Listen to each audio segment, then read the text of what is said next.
Hi guys, I'm back. So I've been sitting here and I've been sanding this thing and sanding this thing. And I got it sanded down probably as far as I'm going to get with sandpaper. It does have some pits in it, some pretty big pits in it, but you know, it is what it is. It's probably never, they're probably never going to come out unless I grind this all the way down smooth. And I really don't want to do that. I mean, I could take the grinder to it and take all these pits out of here, but then you're kind of destroying the look of the axe. I mean, it is an old axe, and I know that. And number one, I don't care if it's shiny all the way. But the one thing that I did want to do was I did want to try to get the name out as good as I can. And I don't know if you guys can see that or not, but it's there. It's barely there, but it's there. The old Norland name, and I'm pretty happy with that. I didn't think any of it would show up, but it did, and that's cool because I like it being there. Of course, if it gets rusty one more time and somebody neglects it again, that name will be gone forever. But it is basically still there, just very, very, very light and not very defined, but it's there. Anyway, so the next thing I'm going to do is I have my air compressor hooked up, and I have a die grinder with a buffing wheel on it. And basically I'm just gonna buff this thing out until I get it kind of somewhat shiny, and then I'm gonna hit it with some real light steel wool afterwards, and we're gonna call it done as far as the cleanup on this axe. And let me go ahead and do that, and I'll get back with you. Okay guys, so I went over and I hit it with the die grinder, and you know, got it all nice and polished up a little bit. Now the one last step I'm going to do is I'm going to go ahead and take some 400 grit sandpaper. I'm just going to go over this real lightly one more time, and then I'm going to call this done as far as getting all cleaned up and polished. It's a lot better looking than it was when I started, and I'm happy with it. So I'll be right back with you. So I just take this sandpaper and I just start polishing it up a little bit more, just a little finer polish, and I just scrub it real good, trying to take out anything else that could be left on there. I mean, I still got some big old nicks in there and some big old places where the rust just ate down in there pretty deep, but it is what it is at this point. You know, like I said, this was never going to be a show axe. This is a user axe. But by God, it's going to be kind of pretty looking when it's all said and done. Even though it is kind of, even though it was mistreated pretty badly. But, you know, so I'll just sand over this whole thing just like this for a few minutes, and I'll get back with you. Okay guys, so here it is. It's all polished up, sanded. I mean, it's as nice as it's going to get. I could go farther on it and try to take out some of these heavier pits and stuff, but you're talking about taking a lot of metal off the edge of this axe, and I really don't want to do that. I just assume it's an old axe. It ought to look a little bit old as far as I'm concerned. Sooner or later it'll get that nice brown patina on it, which I like, and that'd be fine with me too. But for right now, I'm going to give it a light coat of oil, probably a little bit of linseed oil since I have it sitting out here with me. And then we will work on the handle, and we'll get this thing handled and then sharpened, and then this will be a done project. So let me go ahead and oil this up, and we'll get back with you in a bit. Hi guys, I'm back. So we're sitting out here by the wood pile, and I got the axe head here, and it's as far as I'm concerned, it's all done as far as getting all cleaned up. Still got to sharpen it yet, but I did pick up a handle for it, a nice hickory handle. It's got good straight grain on it, and we're gonna go ahead and fit it to this axe head. It's made by the Link Handle Company. I'm not sure if it's some offshoot of the OP Link Handle Company, but you know, I just picked this up at the local hardware store. it was a little more money than I thought it would end up being. It was a $7 handle. So between the axe and the knife, we're going to end up with $14 total. So it's a little more money than I wanted to pay for the handle, but hey, you know what? For 14 bucks, you're not going to find a good axe and a good knife for that kind of price. So it is what it is. Okay, so first thing I'm going to do is get this handle out of its wrapper. It's got some plastic wrap on the end of it and stuff, and I will get back to you. Okay guys, so I got the handle out of its wrapper. What comes with the handle is the handle itself, and then you get a poplar wedge. This is a hickory handle with a poplar wedge. The reason they use a poplar wedge is that when you drive that wedge down into the end of this handle, the poplar will crush a little bit, and it holds into place a little better. So and I don't usually use steel wedges. Usually if you get a handle seated right, you won't have any trouble with it. And if you ever did, all you'd have to do is drive the wedge in a little bit tighter anyways. But the only thing that I did see that I did not like about the handles that I was picking, and I didn't have a whole lot of choice at the hardware store, it just is what it is. They don't make handles the way they used to, unless you make them yourself. And that is that the end of this, the cut in the end of this is off. I am going to fix that. I'll probably recut it again. I have a bandsaw, and I'll just run it into the bandsaw and recut it. But I'll wait until I get the handle set where I want it, because chances are I'm going to end up cutting a bunch off the top of it anyways, and it'll end up being cut down here.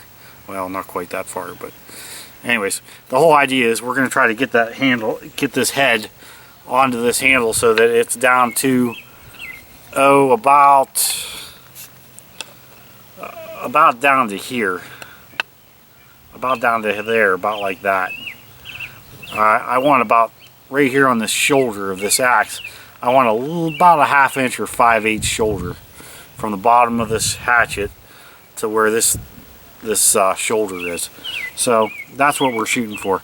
So I set it up here, and if you look at the hole and you compare it to the handle, it looks like a little bit has to come off the sides, and maybe off each side here and here, and then maybe a little off each end.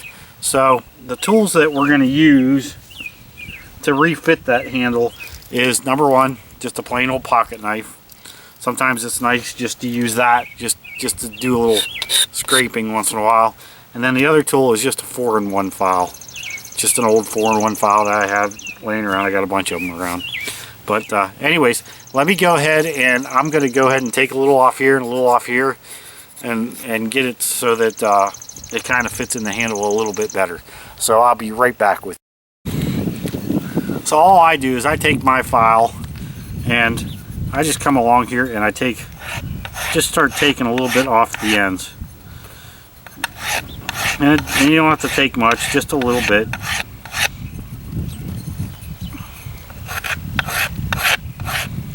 And all you're trying to do is just a little bit at a time. You're not trying to take a bunch.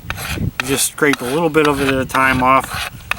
And then after you get a little bit of the wood off here,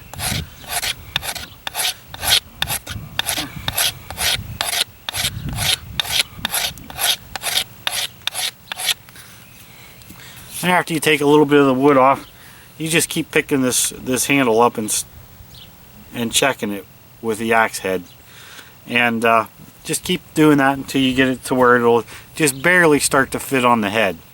And once we get to that point, I'll get back with you. So when I'm not using my file, a lot of times I'll just take my pocket knife and I'll just hold this thing, and I'll just take my pocket knife square to the piece and just kind of sliver off little pieces of the handle. This handle happens to be hickory, and for some reason this one is very, very hard, and the actual pocket knife is actually working better than the file at cleaning the end of this handle up. So I just keep working at it like this for a little while, and every once in a while I'll hit it with a file too if I need to, but for the most part I'll use pocket knife, which, you know, works good. And I just slowly take some off, take little slivers off at a time. on both sides. Make sure you work both sides evenly, because you don't want a handle that ends up being off when you put it on the head itself. If you take it all off one side, then your handle will be won't fit right on your head. It'll be more handle on one side than the other, and it'll just be ugly looking. And I just kind of keep eyeballing it, and taking a little more material off as I check it. And basically that's all there is to fit in the handle. You just kind of slowly take off some wood until you get it to start sliding on the head. Once it starts to slide on the head, then you really doesn't take much more material to take off to get it down on there all the way. But okay, I'm going to keep on working on this thing for a little while, and we'll just keep working on it and checking it and making sure it's going to go in there, and I'll get back to you. Okay guys, so now I have this handle to where it just barely fits onto the end of the thing. Into the handle head fits barely on the end of the handle. So at this point, I'm just going to use my pocket knife and keep on scraping on this until it gets down on there as far as I need it to go. So stay tuned. Okay guys, so now I'm slowly taking my pocket knife and I'm just scraping this thing just like so. A little harder than that, but that's just demonstration. And I'm slowly fitting it on. And you can see right here where the axe is sitting really tight. If you look on this side, you can see where I got the axe all the way down here, and it's leaving a little bit of a groove.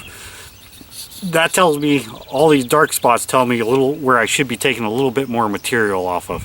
So I just keep scraping the material off these spots and keep going down farther and farther until I get it to sit down on top of this shoulder nice and tight. So all you got to do is just keep on working at it, and you just keep using your knife and cleaning up all those little spots.